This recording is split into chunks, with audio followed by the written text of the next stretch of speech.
Assalamualaikum warahmatullahi wabarakatuh. Saya Ines Farini. Di sini saya ingin menjelaskan tentang proposal penelitian saya.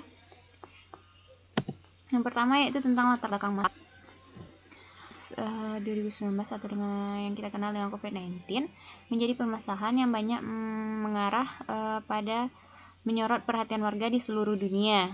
Yang pertama kali ditemukan di Provinsi Hubei, Cina pada tahun 2019 kemarin. Karena virus corona ini, semua aktivitas terganggu, baik itu pekerjaan ataupun pembelajaran. Dan di sini penulis tertarik untuk melakukan penelitian terhadap mahasiswa di Universitas Negeri Padang. Oleh karena itu, penulis tertarik untuk meneliti kasus tentang mental mahasiswa selama masa pandemi ini dengan judul Pengaruh Belajar Online di Era COVID-19 terhadap Mental Mahasiswa di Universitas Negeri Padang. Yang selanjutnya itu tentang rumusan masalah. Yang pertama, apa saja kendala dalam menerapkan pembelajaran secara online? Yang kedua, kenapa pembelajaran secara online bisa mempengaruhi mental mahasiswa? Yang ketiga yaitu tujuan. Tujuan yang pertama untuk mengetahui kendala apa saja yang ditemui dalam melakukan kuliah via online. Yang kedua untuk mengetahui apa penyebab kuliah online bisa mengganggu mental mahasiswa. Selanjutnya yaitu manfaat. Manfaat ini ada dua, yaitu secara teoritis dan secara praktis. Secara praktis ini ada juga terbagi mendua, dan secara teoritis juga terbagi menjadi dua. Dan manfaat yang secara praktis ini, makalah ini penulis susun juga untuk memenuhi tugas mata kuliah metode penelitian administrasi. Selanjutnya yaitu tentang tinjauan pustaka.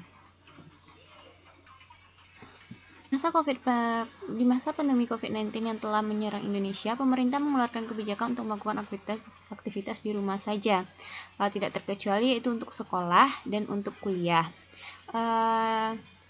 Hal ini maka dari itu kegiatan belajar mengajar pun dilakukan dari rumah saja dengan via online atau yang lebih dikenal dengan istilah daring.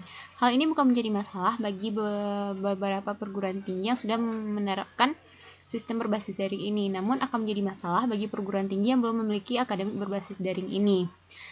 Kuliah daring ini bertujuan agar bisa mahasiswa kuliah di mana saja dan kapan saja tanpa harus terkendala oleh waktu.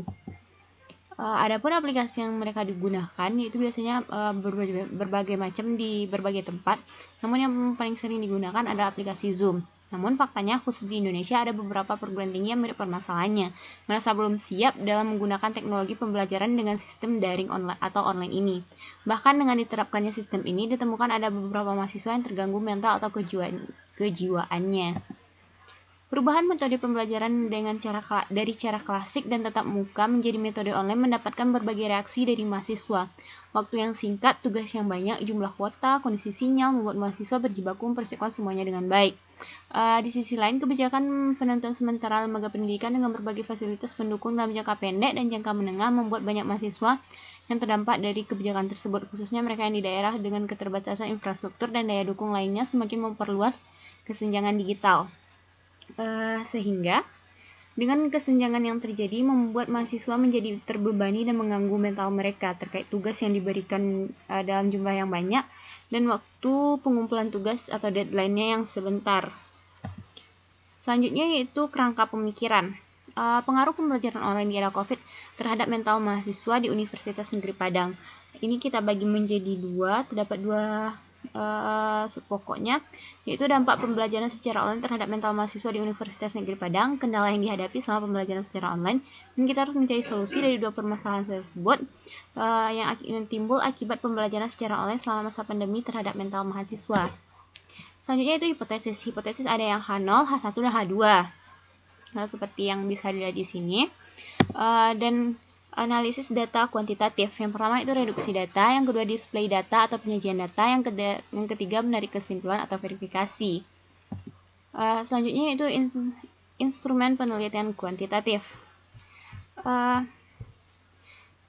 Penelitian kuantitatif berfokus pada penetapan penelitian, memilih informan sebagai sumber data, menilai kualitas data, analisis data, menafsir data, dan membuat kesimpulan atas temuannya.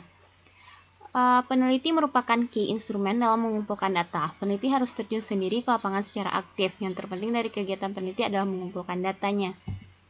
Selanjutnya itu uji validitas. Uji validitas adalah uji yang digunakan untuk menunjukkan sejauh mana alat ukur yang digunakan dalam mengukur suatu apa yang diukur. Suatu tes dapat dikatakan memiliki validitas yang tinggi jika tes tersebut menjalankan fungsi ukurnya atau memberikan hasil akurat dan tepat yang sesuai dengan maksud digunakannya tes tersebut.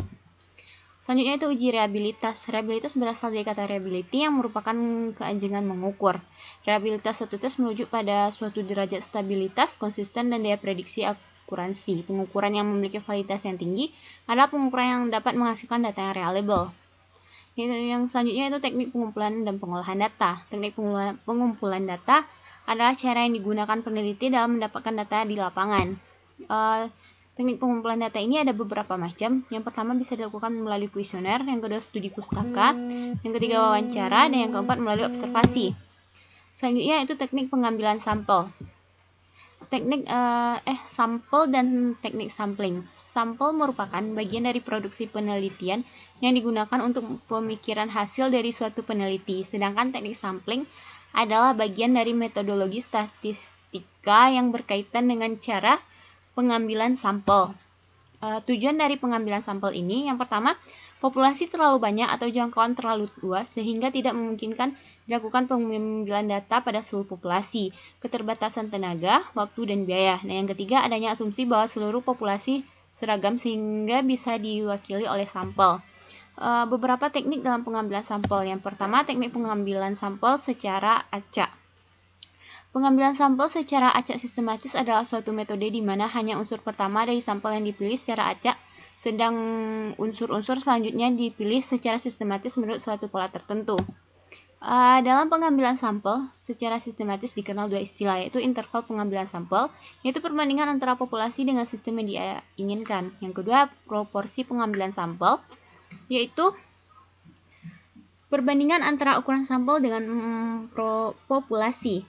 Selanjutnya, kekurangan dan kelebihan dari teknik ini. Yang pertama, keuntungannya. Keuntungan dari metode ini adalah cara ini adalah lebih cepat, mudah, dan lebih mudah dalam pelaksanaannya daripada cara-cara lainnya. Cara ini juga memungkinkan untuk pengambilan sampel di lapangan dengan tanpa harus menggunakan kerangka sampel. Sedangkan kekurangannya, metode ini mempunyai dua kerugian. Pertama, jika urutannya tidak sepenuhnya acak, maka validasi dari populasi tidak dapat diduga secara tepat. Kedua, jika populasi memiliki penanggulangan karakteristik yang relatif tepat dan kebetulan sama dengan interval yang digunakan, maka sampel akan menjadi seragam. Selanjutnya, metode pengambilan sampel dengan sistem diagonal. Pengambilan sampel dilakukan dengan sistem diagonal. Terdapat 5 titik atau unit sampel atau sublokasi dalam satu lahan. Kelebihan dari metode ini, yang pertama menghemat biaya, yang kedua mempercepat hasil survei, yang ketiga cakupan materi lebih besar, yang keempat akurasi lebih tinggi. Sedangkan kelemahan dari metode ini, yang pertama penyajian wilayah kecil, yang kedua penyajian variabel proporsi kecil, yang ketiga tren data, yang keempat tidak tersedianya kerangka sampel. Selanjutnya pengambilan sampel dengan purposive. Purposive sampling adalah teknik pengambilan sampel yang dilakukan berdasarkan karakteristik yang ditetapkan terhadap elemen populasi target yang disesuaikan dengan tujuan atau masalah penelitian. Yang kedua, proses ini tidak melibatkan objek apapun, namun sengaja dipilih oleh masing-masing individu dari populasi berdasarkan otoritas atau kewenangan peneliti dalam penelitian. Kelebihan dari metode ini, yang pertama tujuan dari penelitian terpenuhi, yang kedua sampel ini dipilih semakin relevan dengan desain penelitian, yang ketiga cara ini relatif mudah dilaksanakan, yang keempat sampel yang dipilih ada individu yang menurut pertimbangan penelitian dapat didekati. Sedangkan kekurangannya, yang pertama tidak ada jaminan sepenuhnya bahwa sampel representatif seperti hanya dengan sampel acakan atau random, yang kedua belum tentu mewakili keseluruhan variasi yang ada. Mungkin yang sekian yang bisa saya sampaikan. Jika ada salah, saya mohon maaf. Assalamualaikum warahmatullahi wabarakatuh.